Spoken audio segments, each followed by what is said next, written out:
Bien-aimés, que le Saint-Esprit vous éclaire davantage, afin que les écailles tombent de vos yeux et que vous ayez le discernement au nom puissant de Jésus-Christ de Nazareth. Amen.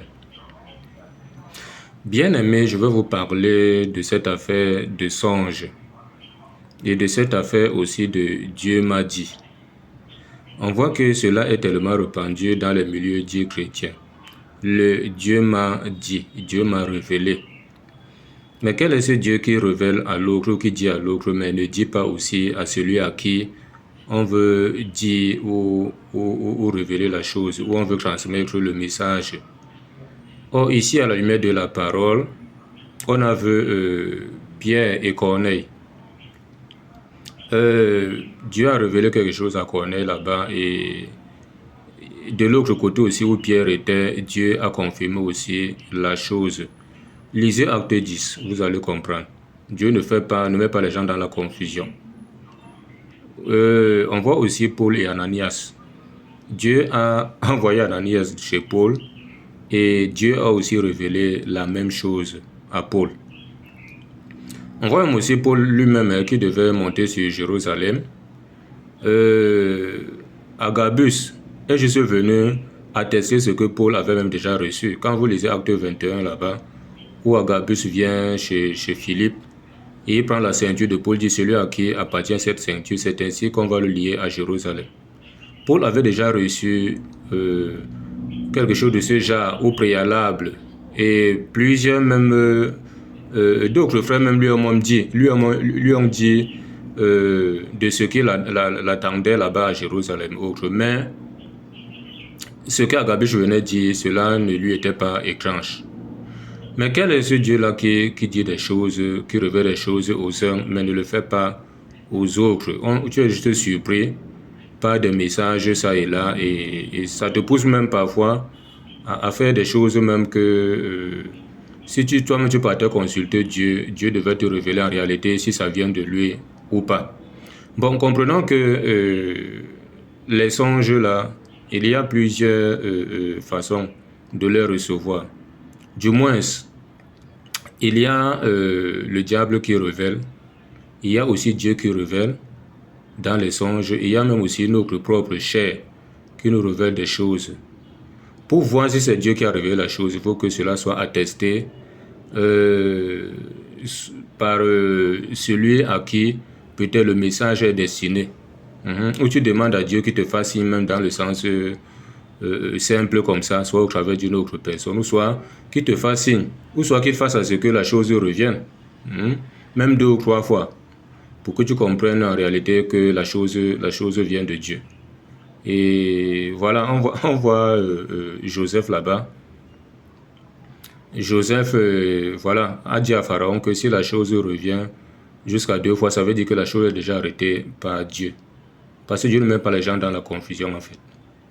On va prendre Ecclésias.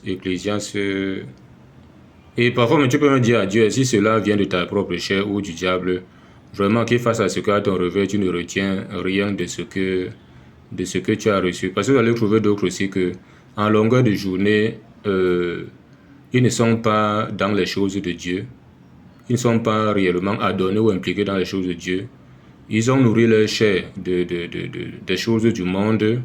D'autres passent autant à visionner carrément, ne méditent même pas la parole de Dieu, ne prient même pas rien. Et matin, midi, soir, ils sont en train de faire les choses selon le monde. Mais quand ils dorment la nuit, ils disent que j'ai reçu, Dieu m'a révélé, Dieu m'a parlé. Attention. Le diable même peut révéler ta propre chair, même peut aussi te révéler des choses. Le diable peut te révéler des choses qui vont à l'encontre de la parole de Dieu. Et tu vas croire que c'est Dieu. Les gens ont donné de faux témoignages. Là, non, je dormais, j'ai reçu cela. Quand tu examines à la lumière de la parole de Dieu, ça ne donne rien. Or, Hébreu 1, verset 3, dit que Dieu est le reflet, il est le reflet de sa gloire, l'empreinte de sa personne. Et il soutient toutes choses par sa parole puissante. Lisez vos Bibles. Mais comment donc on va t'apporter un songe ou quelque chose que, à la lumière de la parole, véritablement, ça ne donne pas. Même les prophéties là qu'on vient vous donner. Vous acceptez ça parce que c'est un serviteur de Dieu, c'est un frère, c'est un homme de Dieu. Attention. La Bible dit à Colossiens, 1 Thessaloniciens 5. Avant de venir à Ecclésiaste, écoutons ce qu'un Thessaloniciens 5 nous dit ici. Voilà, 1 Thessaloniciens 5, verset 20, il dit, ne méprisez pas les prophéties. Au verset 21, il dit, mais examinez toutes choses, retenez ce qui est bon. Ce qui est bon, c'est selon la parole de Dieu. Ne méprise pas, mais examine toutes choses. Hein? Fais comme les fidèles de Béré. Même quand tu reçois un songe, va examiner ça à la lumière de la parole de Dieu. Acte 17, à partir du verset 10 au verset 11 à 12 là-bas. Les fidèles de Béré examinaient chaque jour les Écritures pour voir si ce qu'on leur disait était exact. Aujourd'hui, les gens n'examinent pas. On vient te dose de tout et de rien. Tu dis amen, tu acceptes. Tu commences à trembler. Et tu sais demain. Attention, faites comme les fidèles de Béré, acte 17, verset 10 à 11. Voilà. Bon, on va revenir à Ecclésiaste. Écoutons ce que Ecclésiaste 5, verset 2 nous dit ici. Ecclésiaste 5, verset 2. Ecclésiaste chapitre 5, verset 2 nous dit, « Car si les songes naissent de la multitude des occupations, la voix de l'insensé se fait entendre dans la multitude des paroles. » Les songes naissent de la multitude d'occupations. Qu'est-ce qui t'occupe en longueur de journée? Et quand tu dors, tu as les songes, tu as des rêves, tu commences à dire que Dieu m'a révélé, j'ai reçu. Attention, ce n'est pas tout qui vient de Dieu. Vous allez trouver que beaucoup sont accros aux séries jusqu'à... Ils voient les images impudiques. Et la nuit, commencent à voir, je ne sais pas trop. Soit des femmes qui viennent vers eux et ils commencent à dire que Dieu m'a révélé que voilà ma femme, voilà ceci. Pourtant, tu as passé le temps à doser ton esprit ou ton âme des images impudiques et l'impudicité te suit la nuit. Tu commences à dire que c'est Dieu qui m'a révélé, c'est telle est ma femme, tel est mon mari. Attention, Dieu n'est pas dans de telles choses. Et il y a aussi 2 Corinthiens. Écoutons bien 2 Corinthiens 11, du verset 13 au verset 14. 2 Corinthiens 11, du verset 13 au verset 14 nous dit, « Ces hommes-là sont de faux apôtres, des ouvriers trompeurs, déguisés en apôtres de Christ. » Verset 14 dit, « Et cela n'est pas étonnant, puisque Satan lui-même se déguise en ange de lumière. » Donc Satan prend l'apparence d'un ange de lumière, un ange de Dieu. Et quand il prend l'apparence comme ça, c'est pour opérer. Et il opère. Il opère par des songes, il opère... vraiment, il veut à tout prix égarer les gens. Et tu vas croire que c'est Dieu. C'est un ange de Dieu. Ce que tu as reçu là, ça vient de Dieu. Pourtant, c'est le diable qui t'a balancé ça. Parce que en longueur de journée, tu fais ce qui lui plaît. À longueur de journée, tu es dans le péché, tu es dans la mauvaise vie. La Bible dit que celui qui aime le monde est ennemi de Dieu. À Jacques, je crois, 4, verset 4. Mais si tu es donc ami du monde, tu es ami du monde et la nuit, quand tu dors, tu commences à recevoir des choses.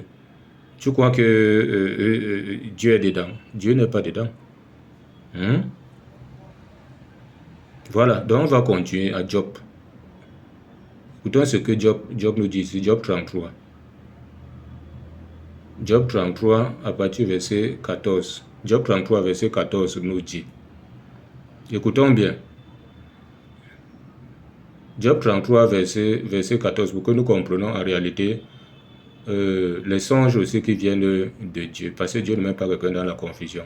On dit, Dieu parle cependant tantôt d'une manière, tantôt d'une autre, mais l'homme n'y prend point garde. Dieu t'interpelle. Voilà. Mais tu ne prends pas garde. Dieu ne va pas te faire un songe pour t'orienter vers le faux Dieu, pour t'orienter à la désobéissance, pour t'orienter au péché, pour t'orienter dans la fausse doctrine, non. Il continue. Il parle par des songes, par des visions nocturnes, quand les hommes sont livrés à un profond sommeil, quand ils sont endormis sur leur couche. Alors il leur donne des avertissements et met le sceau à ses instructions. Il vient donner des avertissements. Fais attention. Ta vie que tu mets là n'est pas bonne. Repends-toi rapidement avant qu'il ne soit trop tard. Il dit afin de détourner l'homme du mal et de le préserver de l'orgueil.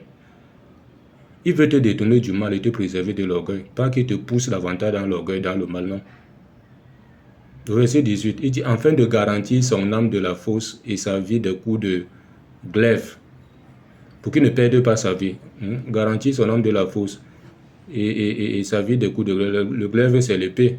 Une courte épée à 2 tranchants. Donc, il y a toute une pléthore de choses comme ça. Ne mélangez plus les songes qui viennent de la chair, qui viennent du diable, et les songes qui viennent de Dieu.